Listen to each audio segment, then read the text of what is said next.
ما فضل مكانا على مكان وإنسانا على إنسان ونشهد أن لا إله إلا الله وحده لا شريك له ونشهد أن سيدنا ونبينا ومولانا محمدا عبده ورسوله أما بعد فقد قال الله تبارك وتعالى في كلامه المجيد أعوذ بالله من الشيطان الرجيم بسم الله الرحمن الرحيم وعباد الرحمن الذين يمشون على الأرض وإذا خاطبهم الجاهلون قالوا سلاما والذين يبيتون لربهم سجدا وقياما والذين يقولون ربنا اصرف عنا عذاب جهنم إن عذابها كان غراما وقال النبي صلى الله عليه وسلم ألا أنبئكم بأكبر الكبائر قال الإشراك بالله وعقوق الوالدين وشهادة الزور أو كما قال عليه الصلاة والسلام صدق الله العلي العظيم وصدق رسوله النبي الكريم ونحن على ذلك من الشاهدين والشاكرين والحمد لله رب العالمين الحمد لله الله رب العالمين অসংখ্য অগণিত শুকরিয়া মহান আল্লাহ রব্বুল আলামিন আমাদেরকে পবিত্র জিলহজ মাসের তৃতীয় জুমায় আল্লাহ তাআলার ঘর মসজিদে আসার বসার তৌফিক দান করেছেন। এই জন্য আমরা কালিমাতুশ শুকরিয়া আদায় করি আলহামদুলিল্লাহ।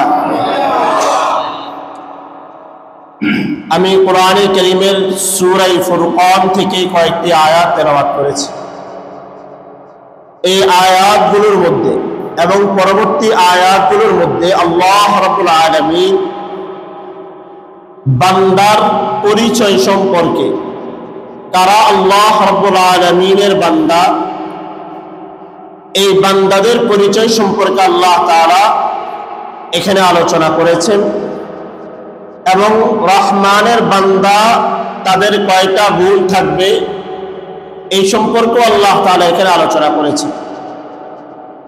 সর্বমোট আল্লাহ রাব্বুল আলামিন এই আয়াতগুলোর মধ্যে আল্লাহ রাব্বুল আলামিনের বান্দাদের মোট 12টা গুণ আলোচনা করেছেন। এই 12টা গুণ যার মধ্যে আছে সে আল্লাহ রাব্বুল আলামিনের বান্দা বলে আল্লাহ তাআলা কোরআনে স্বীকৃতি দিয়েছেন। আর এই গুণগুলোর মধ্যে কোনো একটি যদি কারো মধ্যে না থাকে তাহলে সে আল্লাহ তাআলার সঠিক বান্দা বলে আল্লাহ তাআলা স্বীকৃতি দেন না। সর্বপ্রথম আল্লাহ রাব্বুল আলামিন বলেছেন ওয়া ইবাদুর রহমান, রহমানের বান্দা সম্পর্কে আল্লাহ তাআলা বলেছেন। আল্লাহ তাআলা চাইলে বলতে পারতেন ওয়া ইবাদুল্লাহ, আল্লাহর বান্দা, কিন্তু আল্লাহ তাআলা রহমান বলেছেন। কোরআনে কারীমে আল্লাহ রাব্বুল আলামিন তার নাম রহমান এবং রহিম বলেছেন। রহমান এটা অর্থ দয়ালু, রহিম অর্থ দয়ালু। পার্থক্য হলো রহমান এই গুণ আল্লাহ তাআলা দুনিয়াতে দিবেন, আর রহিম গুণ আল্লাহ তাআলা আখিরাতে, এটা আল্লাহ তাআলার সাথে খাস। রহমানও দয়ালু, রহিমও দয়ালু। আর রহমানির রহিম, যিনি রহমান, যিনি রহিম, যিনি দয়ালু। তো এই দুটা গুণে আল্লাহ তাআলা, কিন্তু একটা আখিরাতের সাথে খাস আর একটা দুনিয়ার সাথে খাস। রহমান আল্লাহ তাআলা মুসলমানদের উপরও রহমান, কাফিরদের উপরও রহমান। দুনিয়াতে আল্লাহ তাআলা আমাদেরকে যেরকম খাদ্যের ব্যবস্থা করে দিয়েছেন, রিজিকের ব্যবস্থা করেছেন, সুস্থতার নিয়ামত দিয়েছেন, আল্লাহ রাব্বুল আলামিনের পৃথিবীতে, আল্লাহ তাআলার জমিনে তার যতগুলো নিয়ামত আছে, সমস্ত নিয়ামতগুলো ভোগ করার সুযোগ আল্লাহ তাআলা আমাদেরকেও দিয়েছেন, পশু পাখিকেও দিয়েছেন, আল্লাহ তাআলা কাফিরদেরকেও দিয়েছেন। বরঞ্চ আল্লাহ তাআলা কাফিরদেরকে যেই শান শৌকত দিয়েছেন, যে মর্যাদা দিয়েছেন, যে আরাম আয়েশের জিন্দেগি দিয়েছেন, এটা আল্লাহ তাআলা মুমিনদেরকে দেন না। কেন? আল্লাহ রাব্বুল আলামিনের খাস বান্দা যে যত বেশি খাস, তার পরীক্ষা তত কঠিন। আর আল্লাহ রাব্বুল আলামিন যেহেতু রহমান, তিনি কাফিরদের উপর রহমান, ইহুদিদের উপর রহমান, কাফিরদের খ্রিস্টানদের উপর রহমান। হিন্দুদেরকেও আল্লাহ তাআলা খাওয়ান আর মুসলমানদেরকেও খাওয়ান। তো এই দয়ালু গুণটা দুনিয়াতে আল্লাহ তাআলা কাফিরদের উপরও আছে, বেঈমানদের উপরও আছে, মুমিনদের উপরও আছে। দ্বিতীয় নম্বর হলো রহিম, এটা শুধু আল্লাহ তাআলা আখিরাতের সাথে খাস। আর এই গুণ আল্লাহ তাআলা শুধুমাত্র মুমিনদের ক্ষেত্রে প্রয়োগ করবেন, অন্য কারো ক্ষেত্রে নয়। আখিরাতে কাফিরদের জন্য বিন্দুমাত্র সুযোগ দেওয়া হবে না। তো এই জন্য আল্লাহ তাআলা ওয়া ইবাদুর রহমান, রহমানের বান্দা সম্পর্কে বলেছেন। যে 12টা গুণ আল্লাহ রাব্বুল আলামিন কোরআনের সূরা ফুরকানের মধ্যে আলোচনা করেছেন, এর সর্বপ্রথম গুণ হলো আল্লাহ রাব্বুল আলামিন বলেন ওয়া ইবাদুর রহমানিল্লাযীনা ইয়ামশুনা আলাল আরদি হাওনা। রহমানের বান্দা হলো তারা আল্লাযীনা ইয়ামশুনা আলাল আরদি হাওনা, যারা জমিনের মধ্যে নম্রভাবে চলে। অর্থাৎ তার চলাফেরার মধ্যে বোঝা যায় এই লোকটা দুনিয়াতে কিছু সময়ের জন্য আসছে, তার ভিতরে অহংকার নাই, তার ভিতরে দুনিয়ার লোভ নাই, তার মধ্যে ক্ষমতার লোভ নাই, তার মধ্যে বাড়ি ঘরের যে দাম্ভিকতা সেটাও তার মধ্যে নাই, অর্থ সম্পদের দাম্ভিকতাও তার মধ্যে নাই, ক্ষমতার দাম্ভিকতাও তার মধ্যে নাই। আল্লাযীনা ইয়ামশুনা আলাল আরদি হাওনা, যারা জমিনের মধ্যে নম্রভাবে চলে। লোকমান আলাইহিস সালাতু ওয়াস সালাম তার সন্তানকে কয়েকটা উপদেশ দিয়েছিলেন। এই কয়েকটা উপদেশের মধ্যে একটা উপদেশ ছিল ওয়ালা তুসাইর খাত্তাকা লিন-নাসি ওয়ালা তামশি ফিল আরদি মারহা। হে আমার সন্তান, তুমি দুনিয়াতে অহংকারের কারণে, দাম্ভিকতার কারণে মানুষের সাথে দাম্ভিক আচরণ করো না। ওয়ালা তামশি ফিল আরদি মারহা, জমিনের মধ্যে দাম্ভিক ভাবে চলাফেরা করো না, আচার ব্যবহার করো না। ইন্নাল্লাহা লা ইউহিব্বু কুল্লা মুখতালিন ফাখুর, নিশ্চয় আল্লাহ রাব্বুল আলামিন দাম্ভিক অহংকার লোকদেরকে পছন্দ করেন না। আল্লাহ রাব্বুল আলামিন যে গুণের কথা বললেন, যে দুনিয়াতে রহমানের বান্দা তারাই যারা চলাফেরার ক্ষেত্রে নম্রতা অবলম্বন করে। এই গুণের কথা আল্লাহ তাআলা কেন তার রহমানের বান্দার সাথে গুণান্বিত করলেন? কারণ আজকে এই পৃথিবীতে যাদের আমাদের টাকা পয়সা আছে, ধন সম্পদ রয়েছে, তো আমার চলাফেরার ক্ষেত্রে এমন একটা ভাব থাকে যে আমি এই এলাকার সবচেয়ে বড় ধনী মানুষ। আবার আমার মধ্যে যদি জ্ঞান গরিমা থাকে, তাহলেও আমার চলাফেরার মধ্যে অন্যরকম একটা চলাফেরা থাকে। আমি বুঝাতে চেষ্টা করি যে আমি এই এলাকার মধ্যে সবচেয়ে জ্ঞানী মানুষ। যদি আমার দল ক্ষমতায় থাকে, তাহলে আমার চলাফেরার ধরনটাও এমন যে আমি অমুক দলের নেতা, আমাকে কে কি করতে পারবে। আল্লাহ রাব্বুল আলামিন বলেন, তোমরা দুনিয়াতে নম্রভাবে চলাফেরা করো, জমিনের মধ্যে এমন ভাবে চলাফেরা করো যারা বোঝা যায় তুমি দুনিয়াতে আসছো কিছু সময়ের মুসাফির। এই জন্য হাদিসের মধ্যে রাসূল সাল্লাল্লাহু আলাইহি ওয়াসাল্লাম কিভাবে চলাফেরা করতেন, তিরমিজি শরীফের শামাইলে তিরমিজির মধ্যে হাদিস আসছে যে রাসূল জমিনের মধ্যে এমন ভাবে চলতেন যেন রাসূল জমিনের মধ্যে পড়ে যাবেন এমন, অথবা একদম ধীরস্থির ভাবে চলতেন না, একটু দ্রুত গতিতে চলতেন। কিন্তু আজকে যাদের আমাদের ক্ষমতা আছে, তো যার ভিতরে ক্ষমতা আছে তার দল অথবা তার নেতা যদি ক্ষমতায় থাকে তাহলে তার চলাফেরার স্টাইলটা অন্যরকম হয়ে যায়। এমন একটা ভাব তার মধ্যে থাকে যে সে এলাকার মধ্যে সবচেয়ে বড় নেতা। যদি তার একটা বাইক থাকে তো দেখবেন এরকম কলারের যে গেঞ্জিগুলো আছে বোতামগুলো খুলে সে নেতার মতো ভাব নিয়ে চলে। যদি শিক্ষা যোগ্যতা বেশি থাকে তখন তার চলাফেরার মাধ্যমে সে এটা বোঝাতে চেষ্টা করে যে আমি এলাকার সবচেয়ে বড় শিক্ষক।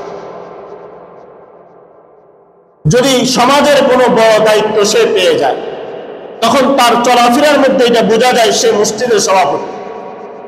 চলাফেরার মধ্যে বোঝা যায় মসজিদে আসার পর হামকু তুমকে এরকম বিভিন্নভাবে ধমকি দিতে থাকে, মানে এটা বোঝানোর চেষ্টা করে আমি এলাকার এই মসজিদের বড় সভাপতি।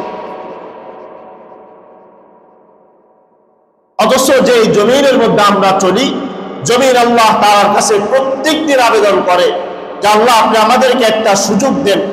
এই যে দাম্ভিক ভাবে যারা চলে, অহংকার করে যারা চলে, যারা বেনামাজি, এদেরকে আমাদেরকে একটু সুযোগ দেন, আমরা জমিনের মধ্যে এদেরকে নিয়ে যাই। এই জন্য আল্লাহ রাব্বুল আলামিন তার রহমানের যে গুণাগুণ, বান্দাদের গুণাগুণ বর্ণনা করেছেন, সর্বপ্রথম গুণাগুণ হলো জমিনের মধ্যে যখন চলাফেরা করবে তখন এমন ভাবে চলাফেরা করো যেন তোমরা জমিনের মধ্যে একজন মুসাফির।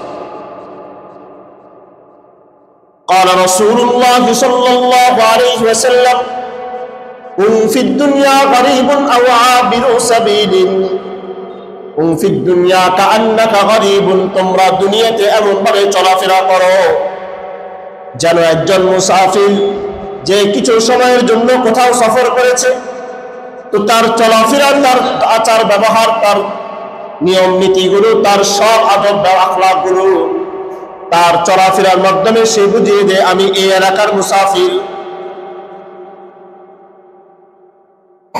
তো আল্লাহ রাব্বুল আলামিন আমাদেরকে সতর্ক করলেন যে যদি রহমানের বান্দা হতে চাও তাহলে অবশ্যই তোমার চলাফেরার মধ্যে কোনো নেতামি থাকতে পারবে না, দুনিয়ার অহংকার থাকতে পারবে না, পদবীর যে বড়াই এটা তোমার চলাফেরার মধ্যে বোঝা যেতে পারবে না। দ্বিতীয় নম্বর আল্লাহ তাআলা তার গুণাগুণ বর্ণনা করতেছেন যে বান্দা, রহমানের বান্দার দ্বিতীয় গুণ ওয়াইযা খাতাবাহুমুল জাহিলুনা ক্বালু সালামা। রহমানের বান্দা হলো তারা যারা দুনিয়াতে কোনো মূর্খ জাতির সাথে একত্রিত হয় তখন তাদেরকে সালাম পেশ করে। জ্ঞানীরা যখন মূর্খদের সাথে একত্রিত হয় তখন তাদেরকে সালাম পেশ করে। আল্লাহ রাব্বুল আলামিন বলেন তোমরা যারা জ্ঞানী এরা যখন মূর্খদের সাথে আচার ব্যবহার করে, তাদের সাথে চলাফেরা করে, তখন তাদেরকে সালাম পেশ করো।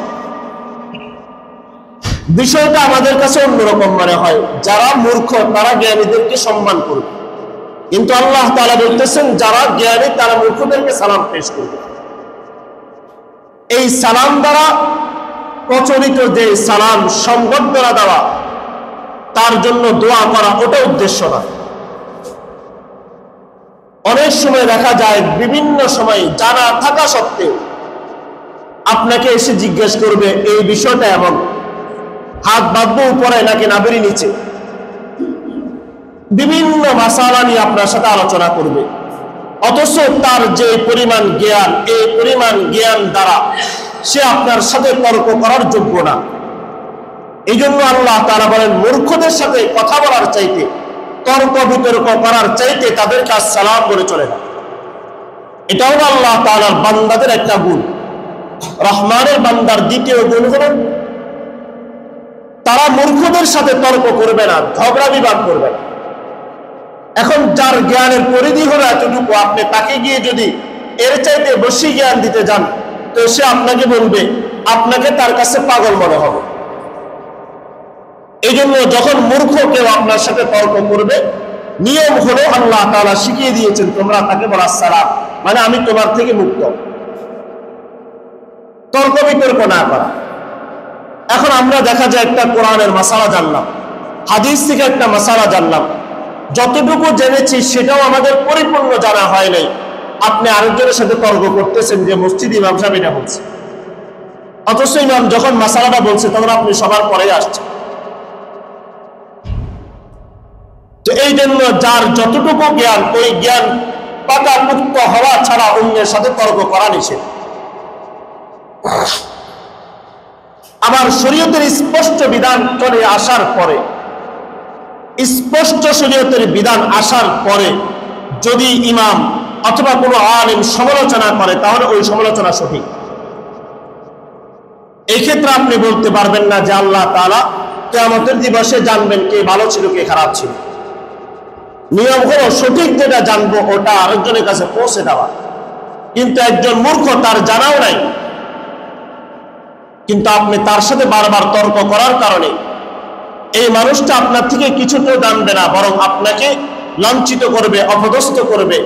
এই জন্য আল্লাহ তাআলা বলেন, তোমরা যখন মূর্খদের সাথে কথা বলবে তখন তাদেরকে আসসালাম বলে তাদের থেকে দূরে সরে যাও, আর অতিরিক্ত সুয়াল থেকে বেঁচে থাকো।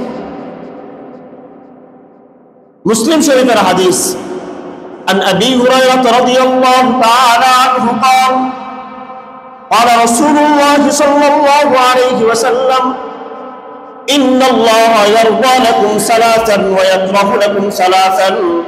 নবীজি বলেন, আল্লাহ তাআলা তোমাদের জন্য তিনটা জিনিস পছন্দ করেন আর তিনটা জিনিস অপছন্দ করেন। ফায়ারদা লাকুম সালাতান, যে তিনটা জিনিস তোমাদের জন্য আল্লাহ তাআলা পছন্দ করেন তার মধ্যে এক নম্বর হলো লা তুশরিক বিল্লাহ, আল্লাহ তাআলার সাথে কাউকে সম্পর্ক করিও না, কাউকে শরীক করো না। দ্বিতীয় নম্বর হলো তোমরা মা বাবার নাফরমানি করিও না। তৃতীয় নম্বর তোমরা ঐক্যবদ্ধ থাকো। আর যে তিনটা জিনিস আল্লাহ তাআলা মুমিন বান্দাদের জন্য পছন্দ করেন, তিলা ওয়া ক্বালা ওয়া কাসরাতুস সুআল ওয়া ইদাআতুল মাল, এক নম্বর হলো বারবার প্রশ্ন করা, বারবার জিজ্ঞাসা করা, বেশি কথাবার্তা বলা, অতিরিক্ত সুয়াল করা, কাউকে জানা থাকা সত্ত্বেও সুয়াল করা, অথবা কাউকে আটকানোর জন্য শরীয়তের বিভিন্ন মাসালা নিয়ে সুয়াল করা, বারবার জিজ্ঞাসা করা, প্রশ্ন করা, এটা হলো বনী ইসরাইলের খাসলত। সূরা বাকারার মধ্যে আল্লাহ তাআলা যেই ঘটনার আলোকে সূরা বাকারা নাম রেখেছেন, ওই ঘটনার মূল উৎস ছিল যে বনী ইসরাইলের মধ্যে একজন লোককে হত্যা করা হলো। তো হত্যা করার পরে আল্লাহ তাআলা বললেন যে একটা পশু নিয়ে আসো, ওই পশুর একটা গোশতের টুকরা নিহত ব্যক্তির গায়ের মধ্যে লাগিয়ে দাও, ওই ব্যক্তি জাগ্রত হয়ে বলে দিবে তাকে কে হত্যা করেছে। বনী ইসরাইল বারবার জিজ্ঞেস করলো, ইন্নাল বাকারা তাশাবাহা আলাইনা, কখনো বলে হে আল্লাহ আপনি আমাদেরকে বলে দেন এই বকরিটা কেমন হবে, গরুটা কেমন হবে, তার কালার কেমন হবে। আল্লাহ তাআলা কালার বলে দিলেন। তারা বলল এটা কি বয়স্ক হবে নাকি ছোট হবে, এটা দেখতে কেমন হবে। এভাবে তারা বারবার প্রশ্ন করত। বনী ইসরাইল যত বেশি প্রশ্ন করেছে তাদের উপর তত বেশি শরীয়তের বিধানগুলো কঠিন হয়ে গেছে। উম্মতে মুহাম্মাদ আর বনী ইসরাইলের মধ্যে পার্থক্য এটা, উম্মতে মুহাম্মাদি যা বলে ক্বালু সামি'না ওয়া আতা'না, রাসূল যা বলতেন তারা বলতো হে রাসূল আমরা শুনেছি, আমরা মেনে নিয়েছি। আর বনী ইসরাইল বলতো ক্বালু সামি'না ওয়া আসাইনা, আমরা যা শুনেছি কোনো কিছুই মানব না।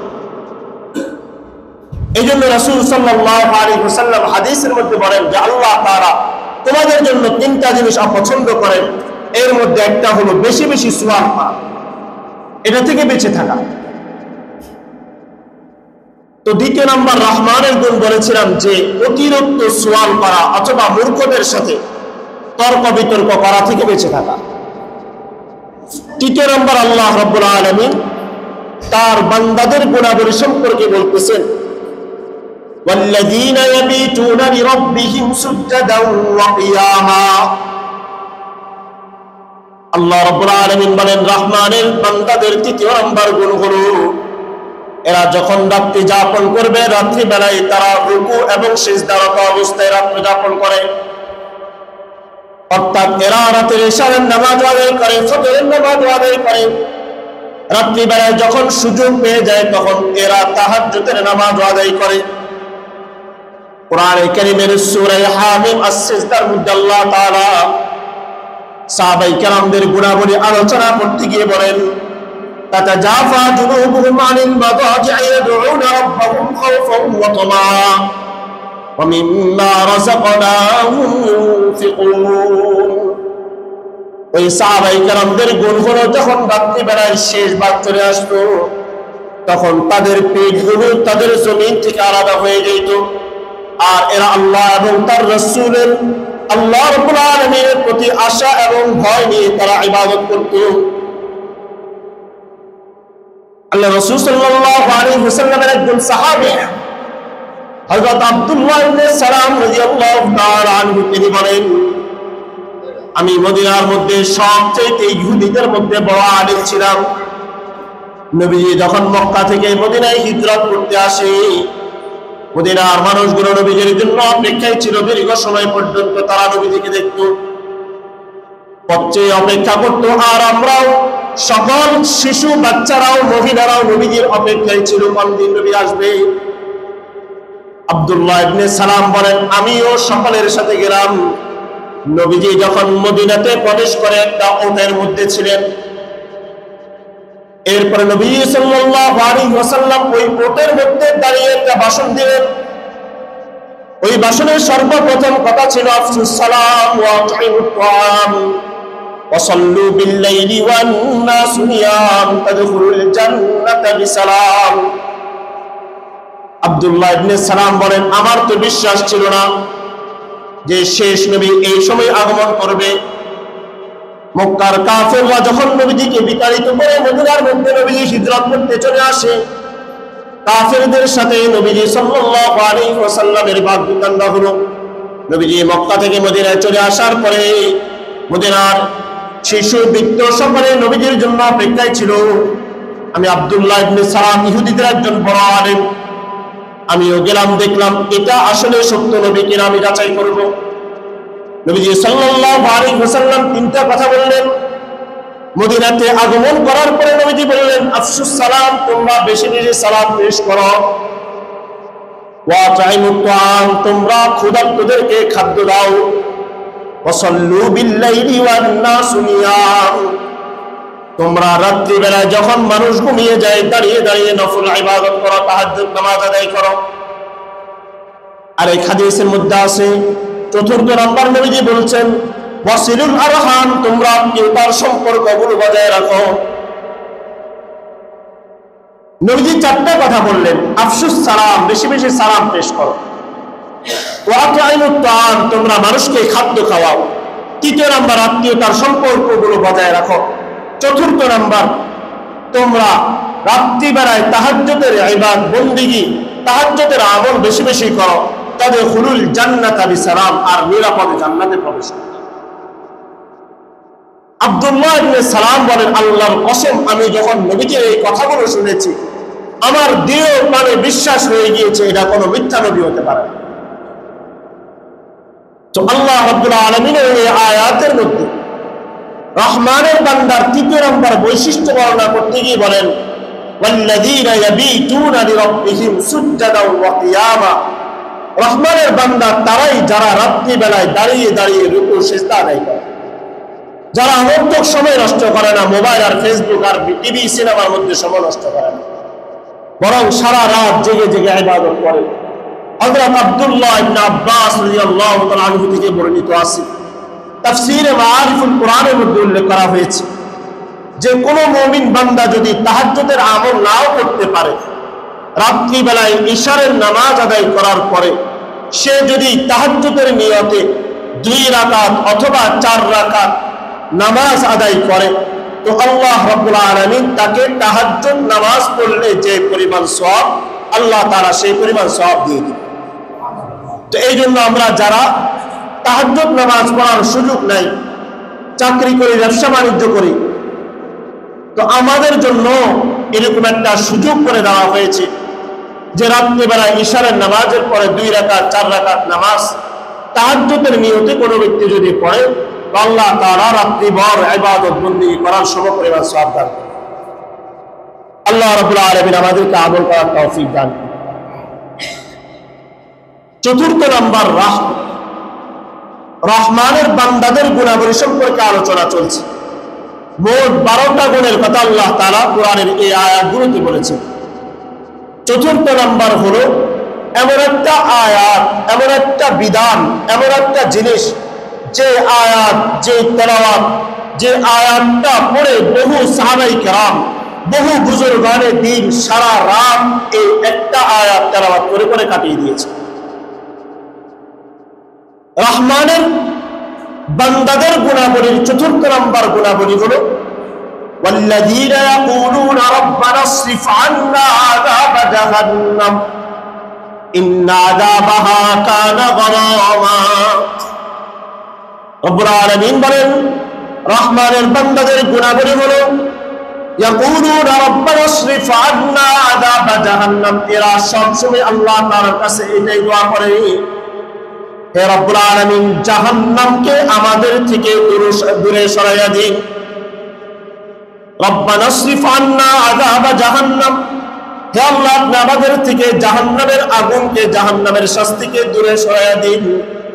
ইন্না আযাবাহা কানা গরামা, নিশ্চয় জাহান্নামের আযাব এটা সুনিশ্চিত। এই আয়াত পড়ে বহু সাহাবায়ে কেরাম, বহু তাবেঈন, বহু তাবেঈন, বহু আইম্মায়ে কেরাম, বহু উলামায়ে কেরাম সারা রাত এই ইবাদত, এই আয়াত তেলাওয়াত করতেন, আর এই আয়াত তেলাওয়াত করে সারা রাত কাটিয়ে দিতেন। কোরআনের অপর একটা আয়াত আছে, আল্লাহ রাব্বুল আলামিন বলেন, ইন তুআযিবুহুম ফাইন্নাহুম ইবাদুক ওয়া ইন তাগফির লাহুম ফাইন্নাকা আনতাল আজিজুল হাকীম। নবীজি এই আয়াত আল্লাহ তাআলার কাছে তেলাওয়াত করতেন আর সারা রাত দাঁড়িয়ে দাঁড়িয়ে ইবাদত করতেন। এই আয়াত তেলাওয়াত করতেন আর কান্না করতেন। সাহাবায়ে কেরাম এই আয়াত তেলাওয়াত করতেন আর কান্না করতেন। ইন তুআযিবুহুম ফাইন্নাহুম ইবাদুক, হে আল্লাহ আপনি যদি আমাদেরকে শাস্তি দেন তাহলে তো আমরা আপনার বান্দা। ওয়া ইন তাগফির লাহুম ফাইন্নাকা আনতাল আজিজুল হাকীম, আর যদি আপনি আমাদেরকে ক্ষমা করে দেন তাহলে তো আপনি রহমান এবং পরাক্রমশালী। 2 আয়াত, এটা একজন মানুষের জীবন পরিবর্তন করে দেওয়ার জন্য যথেষ্ট।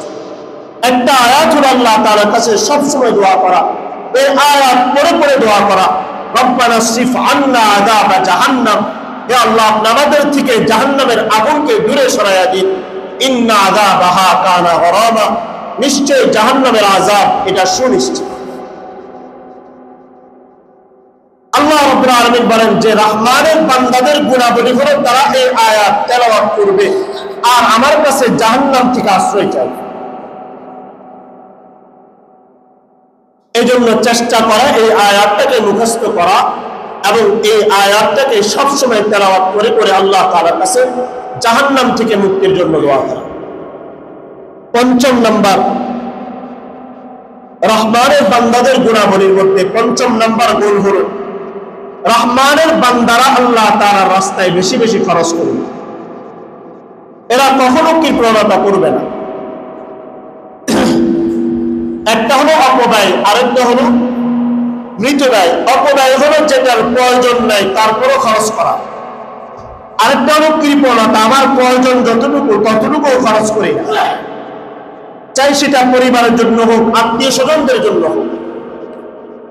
আল্লাহ রাব্বুল আলামিন বলেন, والذين إذا أنفقوا لم يسرفوا ولم يقتروا وكان بين ذلك قواما।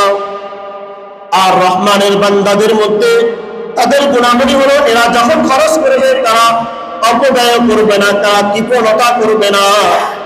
ইন্না আযাবাহা কানা গরামা ওয়া কানা বাইনা যালিকা কওয়ামা, তারা মাঝখানে থাকবে, অর্থাৎ বেশি খরচও করবে না, অতিরিক্ত খরচও করবে না, আবার একদম কৃপণতাও করবে না, যেখানে যতটুকু প্রয়োজন ততটুকুই খরচ করবে। এটা হলো আল্লাহ তাআলার বান্দাদের গুণাবলী। আর যারা কৃপণতা করে এবং অন্যকে কৃপণতা করার আদেশ দেয়। যেমন মসজিদে একটা প্রয়োজনের টাকা চাওয়া হচ্ছে, কোনো কারণে কালেকশন করা হচ্ছে, তো কিছু মানুষ এমন আছে নিজে দান করবে না, আরেকজনকে বলবে যে এখন যারা কমিটিতে আছে আমাদের দলের লোক না, দেওয়ার দরকার নেই। কুরআনে কারীম আল্লাহ তাআলা যারা কৃপণতা করে এবং যারা কৃপণতার নির্দেশ দেয়, সূরা নিসার মধ্যে আল্লাহ তাআলা বলেন আল্লাযীনা ইয়াবখালুনা, যারা বখিলি করে, যারা কৃপণতা করে, ওয়া ইয়া'মুরুনা আন-নাসা বিল বুখলি, এবং যারা কৃপণতার নির্দেশ দেয়, ওয়া ইয়াকতুমুনা মা আতাহুমুল্লাহ, এবং আল্লাহ তাআলা তাদেরকে যা কিছু দিয়েছে এরা তা গোপন করে। উলাইকা আ'তাদনা লাহুম আযাবাম মুহিনা, এদের জন্য আমি রেখে দিয়েছি লাঞ্ছনাদায়ক শাস্তি। নিজে কি প্রণতা করে, অন্যকে কি প্রণতা করার নির্দেশ দেয়, আল্লাহ তাআলা বলেন তাদের জন্য আমি রেখে দিয়েছি লাঞ্ছনাদায়ক শাস্তি। এজন্য রহমানের বান্দাদের গুণাবলী হলো তারা যা খরচ করবে, প্রয়োজন যেখানে যতটুকু ততটুকুই খরচ করবে, প্রয়োজনের অতিরিক্ত খরচ করবে না। এই গুণ যার মধ্যে আছে সে আল্লাহ তাআলা বান্দা বলে দিয়েছে। আল্লাহ তাআলা এদেরকে বান্দা বলে স্বীকৃতি দিয়েছে।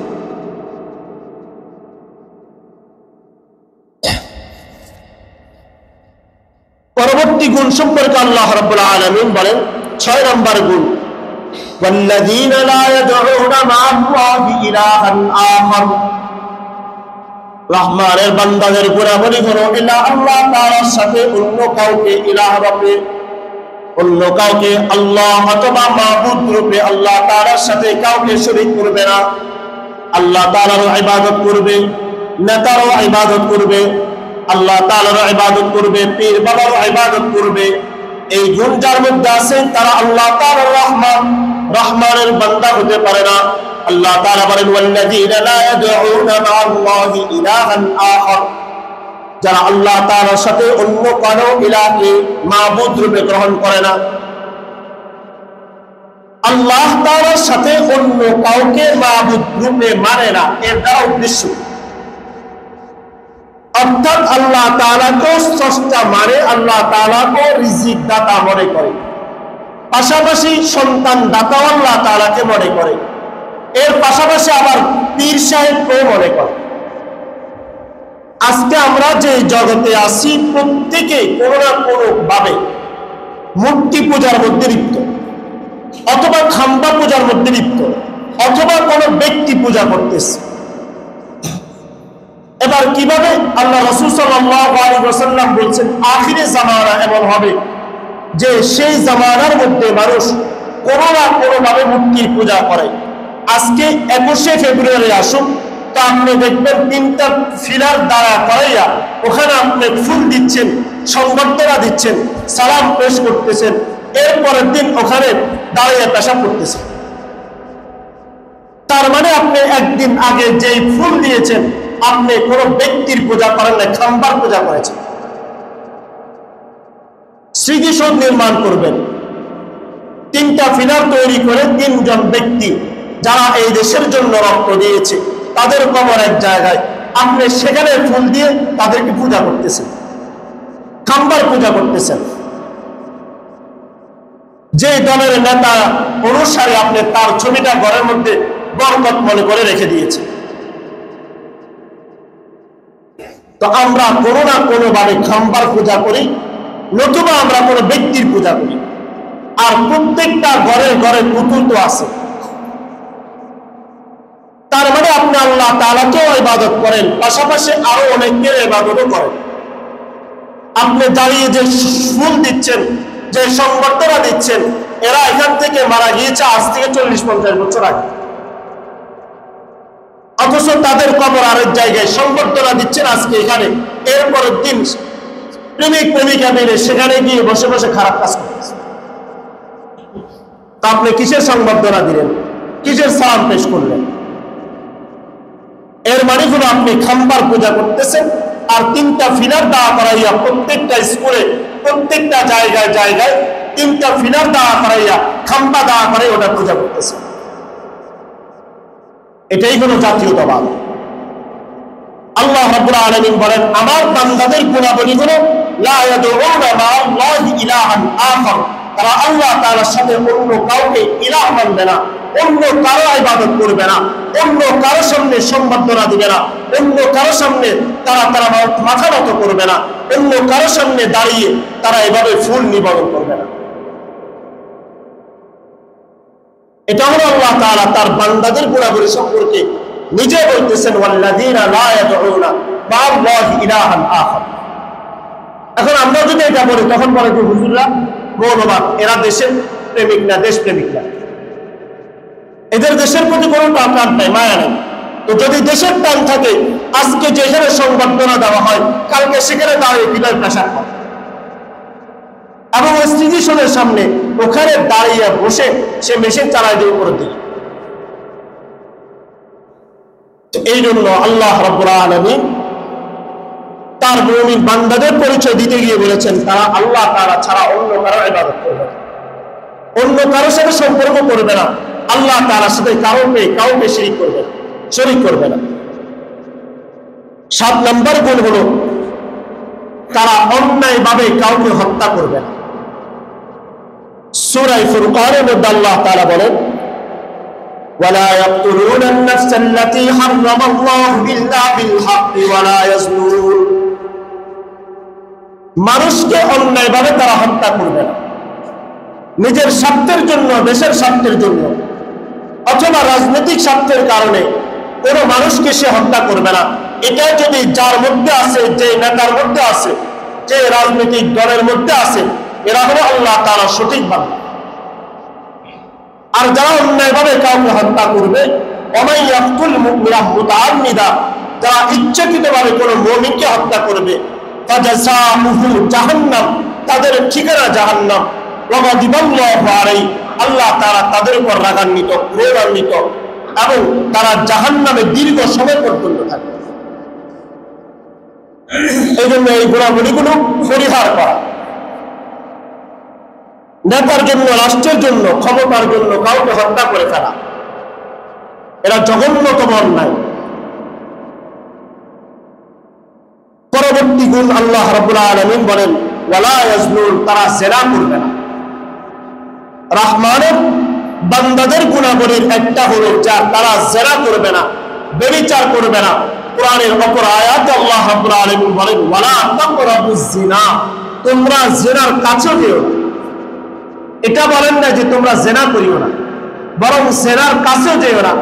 অর্থাৎ কোন নারী যার মাধ্যমে জিনা হওয়ার সম্ভাবনা আছে, যার মাধ্যমে খারাপ কাজ হওয়ার সম্ভাবনা আছে, যাকে আজকে আমরা বেস্ট ফ্রেন্ড বলি বা আমরা যাদেরকে আমাদের ফ্রেন্ড বলি অথবা আমাদের একদম কাজিন বলি, নিকটবর্তী আত্মীয়, তার সাথে আমার কোনো ধরনের খারাপ সম্পর্ক নাই। বরং রাসূল বলতেছেন যেখানে একজন নারী আর একজন পুরুষ একত্রিত হয় ওখানে তৃতীয় আরেকজন ব্যক্তি এন্ট্রি করে, সেটা হলো শয়তান। আল্লাহ রাব্বুল আলামিন বলেন তাকরাবুজ জিনা, জিনার কাছেও যেও না। জিনার কাছে না যাওয়ার অর্থ হলো যার কাছে গেলে, যার সাথে কথা বললে, যার সাথে আচার ব্যবহার করলে, যার সাথে আমি একটু কোমল ভাষায় কথা বললে সে আমার প্রতি আকৃষ্ট হওয়ার সম্ভাবনা আছে, তার কাছের দিক দিয়েও যাওয়া যাবে। কিন্তু আজকে আমাদের সমাজ পরিবর্তন হয়েছে। আপনার ছেলেটাও একটা মেয়েকে নিয়ে আসে, এটা আমার ফ্রেন্ড, আর আপনার মেয়েটাও একটা ছেলেকে নিয়ে আসে, আপনার ফ্রেন্ড হয়ে যায়। এরপর ওই ছেলের মা বাবা আবার আপনাদের বান্ধবী হয়ে যায়, বন্ধু হয়ে যায়। এভাবে অবাধভাবে মিলামেশা চলে। এরপর একটা সময় দেখা যায় ছেলে আর মেয়ে দুজন পালিয়ে গিয়েছে, অথচ তারা এতদিন বলেছে আমরা ভাই বোন। তো আল্লাহ রাব্বুল আলামিন বললেন রহমানের বান্দাদের গুণাবলী হলো যে তারা জিনার কাছেও যাবে না, জিনা তো করবে না, জিনার কাছেও যাবে না। আল্লাহ রাব্বুল আলামিন আমাদেরকে তৌফিক দান করুন। রহমানের বান্দাদের আরেকটি গুণাবলী হলো, 9 নম্বর গুণাবলী হলো এরা মিথ্যা সাক্ষী দিবে না।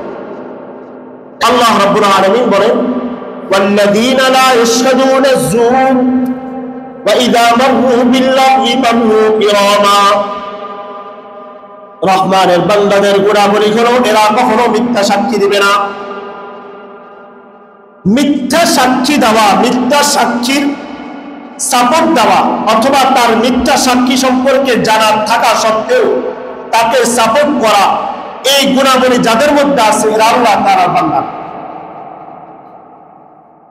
মিথ্যা সাক্ষীর মাধ্যমে আপনি জানেন এই জায়গাটা তার না, কিন্তু আপনি নিজে সাক্ষী দিচ্ছেন কিছু টাকা পয়সার কারণে, অথবা আপনি নেতা মানুষ, এখন আপনার দ্বারস্থ হতে হচ্ছে, আপনি কিছু টাকা খেয়ে সাথে সাথে মিথ্যা সাক্ষী দিচ্ছেন। আল্লাহ রাসূল সাল্লাল্লাহু আলাইহি ওয়াসাল্লাম সাহাবায়ে কেরামদেরকে জিজ্ঞেস করেন, আলা মুরাব্বিউকুম বিআখবারিল কাবাইর, হে আমার সাহাবীরা, আলা আদুল্লুকুম, আমি কি তোমাদেরকে সবচেয়ে বড় কবিরা গুনাহ সম্পর্কে বলবো? রাসূল তিনটা কথা বললেন। এক নাম্বার আল-ইশরাকু বিল্লাহ, দ্বিতীয় নাম্বার আল্লাহ তাআলার সাথে শরীক করা, দ্বিতীয় নাম্বার মা বাবার নাফরমানি করা, তৃতীয় নাম্বার হলো ওয়া শাহাদাতুজ জুর, মিথ্যা সাক্ষী দেওয়া। মিথ্যা সাক্ষীর মাধ্যমে অন্যের জায়গা দখল করেছেন, মিথ্যা সাক্ষীর মাধ্যমে অন্যের মান সম্মান নষ্ট করেছেন। এই মিথ্যা সাক্ষীর মাধ্যমে বহু আলেমদেরকেও জেলে বন্দী করে রেখে শেষ পর্যন্ত ফাঁসির কাষ্ঠ জোড়ানো হয়েছে বহু আলেমদের। আর আমাদের কাছে প্রকাশ করেছে এরা আনসারুল্লাহ বাংলা টিমের সদস্য, এরা অমুক জঙ্গি সংগঠনের সদস্য, এরা অমুক দলের সদস্য, এরা রাজাকার, এরা আল বদর। অথচ যদি ইতিহাস বেড়ে দেখা হয়, তাদের সাথে যারা ছিল, যারা একসাথে বসবাস করেছে, যারা ওই সময় সবচাইতে দেশের গাদ্দারি করেছে, যারা বিদেশি টাকা খেয়েছে, এরা তখন এখনো পর্যন্ত সেই নেতাদের পাশে চলে। অথচ যারা দেশের জন্য রক্ত দিয়েছে, তারা দাঁড়িয়ে থাকার কারণে, ইসলামের শেয়ারগুলো থাকার কারণে এদেরকে বিভিন্ন সংগঠন, জঙ্গি সংগঠনের নাম দিয়ে এদেরকে জেলে ঢুকে রাখছে। বহু আলেমদেরকে হত্যা করা হয়েছে। এই গত ঈদের কয়েক সপ্তাহ আগে একজন আলেমকে দীর্ঘ 19 বছর পর্যন্ত জেলে বন্দী করে রেখেছে। এরকম বহু ঘটনা রয়েছে। আমার নিজের বোনের শ্বশুরকে কোনো কারণ নেই একজন মুফতি হান্নানের ডায়েরির মধ্যে তার শুধু নামটা আছে, এই জন্য 76 কেজির মামলা দিয়ে ধরে রাখছে। এরকম বহু আলেমদেরকে মিথ্যা সাক্ষীর মাধ্যমে আলেমদেরকে হয়রানি করা হয়েছে। এই জন্য আল্লাহ তাআলা বলেন, ওয়াল্লাযীনা লা ইয়াশহাদুনা আয-যুর, যারা মিথ্যা সাক্ষী দিবে, যারা অন্যের সম্পদ দখলের জন্য, অন্যকে হেনস্থ করার জন্য নারীর অপবাদ দিবে, যারা অন্যকে কষ্ট দেওয়ার জন্য মিথ্যা সাক্ষী দিবে, এরা কখনো আল্লাহ তাআলার সঠিক বান্দা এরা হতে পারে। আল্লাহ রাব্বুল আলামিনের মুমিন বান্দা তারা, যারা সঠিক যতটুকু জানে ততটুকু সাক্ষী দেবে। 10 নম্বর, আল্লাহ রাব্বুল আলামিন তার মুমিন বান্দাদের পরিচয় দিতে গিয়ে বলেন, ওয়া ইযা আমারু বিল লাহবি মারু কিরামা, অনর্থক কাজগুলো থেকে, অনর্থক কর্ম থেকে বিরত থাকা। 11 নম্বর, ওয়া ইযা যুকিরু বিআয়াতি রাব্বিহিম, যখন তাদের কাছে আল্লাহ তাআলার আয়াতগুলো তেলাওয়াত করা হয় তখন এরা মনোযোগ সহকারে শুনবে। এটাই হলো মুমিনের দায়িত্ব। মুমিন তারাই যারা কোরআনের আয়াতগুলো শুনবে। এখন দেখা যায় যদি কোরআনের আয়াত নেতার বিরুদ্ধে চলে যায়, রাজনৈতিক নেতার দলের বিপক্ষে চলে যায়, তখন এর সাথে সাথে মসজিদে দাঁড়িয়ে বলে, আপনি এরকম কথা বলেন না। ওয়া ইযা যুকিরু বিআয়াতি রাব্বিহিম, কোরআনের সূরা ফুরকান খুলে দেখবেন, আল্লাহ তাআলা বলতেছেন, ওয়া ইযা যুকিরু বিআয়াতি রাব্বিহিম, যখন তাদের কাছে তাদের রবের আয়াতগুলো তেলাওয়াত করা হয়, লাম ইয়াখিরু আলাইহা সুম্মান ওয়া উমিয়ানা, তখন এরা অন্ধ এবং বধিরের মতো আচরণ। একজন অন্ধ যেরকম কথাবার্তা বলে তার আচার ব্যবহার এরকম হয়ে যায়, কারণ নেতার বিরুদ্ধে চলে গিয়েছে, রাজনৈতিক ব্যক্তির পিছনে চলে গিয়েছে, অথবা সুদখোরের বিরুদ্ধে চলে গেছে। আল্লাহ রাব্বুল আলামিন সূরা আনফালের মধ্যে বলেন যে মুমিন বান্দা হলো তারা, আল্লাযীনা ইযা যুকিরাল্লাহ ওয়াজিলাত কুলুবুহুম ওয়া ইযা তুলিয়াত আলাইহিম আয়াতুহু, মুমিন বান্দা তারা যখন তাদের কাছে আল্লাহ তাআলার আয়াতগুলো তেলাওয়াত করা হয় তখন তাদের ঈমান বাড়তে থাকে। কোরআনের অপর আয়াত আল্লাহ তাআলা বলেন, ওয়া ইযা কুরিয়াল কুরআন ফাসতামিউ লাহু ওয়া আনসিতু, যাদের কাছে কোরআন তেলাওয়াত করা হয় তখন তারা মনোযোগ সহকারে শুনবে। প্রকৃত মুমিন তারাই যাদের কাছে কোরআনের তেলাওয়াত করা হয় তখন তারা মনোযোগ সহকারে শুনে, কোনো ধরনের উশৃঙ্খলা সৃষ্টি করে না, কোনো ধরনের বাধা বিপত্তি তৈরি করে না।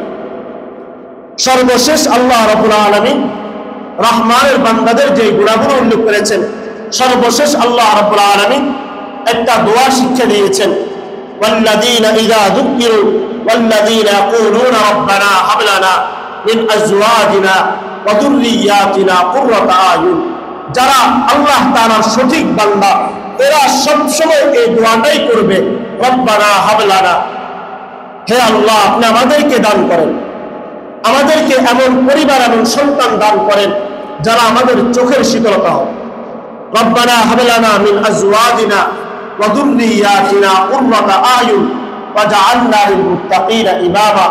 এই দোয়াটা তেলাওয়াত করা অর্থাৎ নিজের জন্য দোয়া করা, পরিবারের জন্য দোয়া করা, ভবিষ্যৎ প্রজন্মের জন্য দোয়া করা।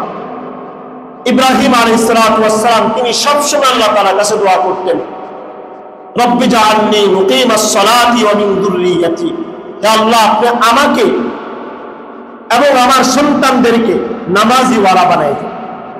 রব্বি জাআলনি মুকিমাস সালাতি ওয়া মিন যুররিয়াতি রব্বানা ওয়া তাকাব্বাল দুআ। এজন্য আমাদের মধ্যে যারা বিবাহিত আছে, যারা অবিবাহিত, প্রত্যেকের জন্য এই দোয়াটা শিখে নেওয়া। এই দোয়াটা আল্লাহ তাআলা নিজে শিক্ষা দিয়েছেন, হে আল্লাহ আপনি আমাদেরকে এমন স্ত্রী দান করেন, এমন পরিবার দান করেন, এমন সন্তান দান করেন যাদেরকে দেখলে আমাদের চোখ জুড়াবে, যারা আমাদের চোখের শীতলতা হবে এবং যারা মুত্তাকিদের ইমাম হবে। আল্লাহ রাব্বুল আলামিন আমাদেরকে মুমিনদের যে 12টা গুণাবলী, সর্বপ্রথম মুমিন তারাই যারা জমিনের মধ্যে নম্রভাবে চলাফেরা করে। দ্বিতীয় নম্বর মুমিন তারাই যারা মূর্খদের সাথে তর্ক বিতর্কে না জড়িয়ে তাদেরকে সালাম পেশ করে চলে আসে। তৃতীয় নম্বর মুমিন বান্দা তারাই যারা রাত্রিবেলায় রুকু সিজদা করে। চতুর্থ নম্বর যারা আল্লাহ তাআলার কাছে বেশি বেশি জাহান্নাম থেকে মুক্তির জন্য দোয়া করে। পঞ্চম নম্বর তারা আল্লাহ তাআলার রাস্তায় বেশি বেশি খরচ করে। 6 নম্বর তারা আল্লাহ তাআলার সাথে অন্য কাউকে শরীক করে না। 7 নম্বর তারা জিনা করে না এবং জিনার নিকটবর্তীও হয় না। 8 নম্বর মিথ্যা সাক্ষীও দেয় না এবং পরবর্তী হলো 10 নম্বর। 9 নম্বর এরা কখনোই অনর্থক কথাবার্তা বলবে না। 11 নম্বর হলো 10 নম্বর হলো এরা বেশি বেশি আল্লাহ তাআলার ইবাদত বন্দেগী করবে।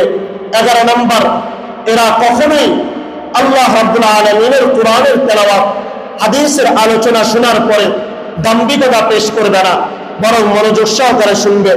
সর্বশেষ 12 নম্বর হলো রহমানের বান্দা তারাই যারা বেশি বেশি আল্লাহ তাআলার কাছে এই দোয়া করে, রব্বানা হাব লানা মিন আজওয়াজিনা ওয়া যুররিয়াতিনা কুররাতা আয়ুন ওয়াজআলনা লিল মুত্তাকিনা ইমামা। আল্লাহ রাব্বুল আলামিন আমাদেরকে এই 12টা গুণ আমাদের জীবনে বাস্তবায়ন করার তৌফিক দান করুন।